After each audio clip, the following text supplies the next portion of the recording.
ഈശോയ്ക്ക് സ്തുതിയായിരിക്കട്ടെ. Praise be to Jesus. Hallelujah. Carmel Ruha ministry കുടുംബാംഗങ്ങളെ, പരിശുദ്ധ അമ്മയോടൊപ്പം നിൽക്കുമ്പോൾ, അമ്മയെക്കുറിച്ച് ഓർക്കുമ്പോൾ ആദ്യം നമ്മുടെ മനസ്സിലേക്ക് കയറി വരിക മറിയത്തിന്റെ സ്തോത്രഗീതം. ലൂക്ക 1:46-53. ഹൈലി ഡെലിവറൻസ് പ്രയറാണ് മറിയത്തിന്റെ സ്തോത്രഗീതം.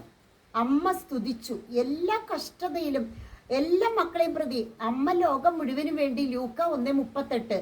ഇതാ കർത്താവിൻ്റെ ദാസി എന്ന് പറഞ്ഞ ആ നിമിഷം ലോകം മുഴുവനും ഒരു അമ്മയെ കിട്ടുകയായിരുന്നു, സ്വർഗരാജ്ഞിയാവുകയായിരുന്നു. അമ്മയുടെ അധരങ്ങളിൽ എപ്പോഴും എൻ്റെ ആത്മാവ് കർത്താവിനെ മഹത്വപ്പെടുത്തുന്നു, എൻ്റെ ചിത്തം എൻ്റെ രക്ഷകനായ ദൈവത്തിലാണ് നിൽക്കുന്നു.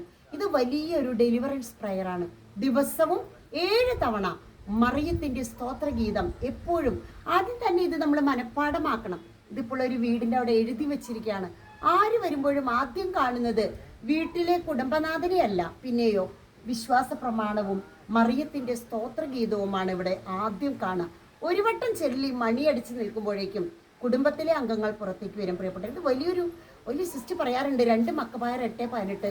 എല്ലാ വീടുകളുടെ മുൻപിലും സിസ്റ്റർ തരുന്ന ആ കരുണയുടെ ഈശോയുടെ ആ പടം നിങ്ങൾ എല്ലാവരും വെക്കണമെന്ന് എപ്പോഴും പറയാറുണ്ട്. എന്ന പോലെ തന്നെയാണ് ഇത് മറിയത്തിന്റെ സ്തോത്രഗീതം.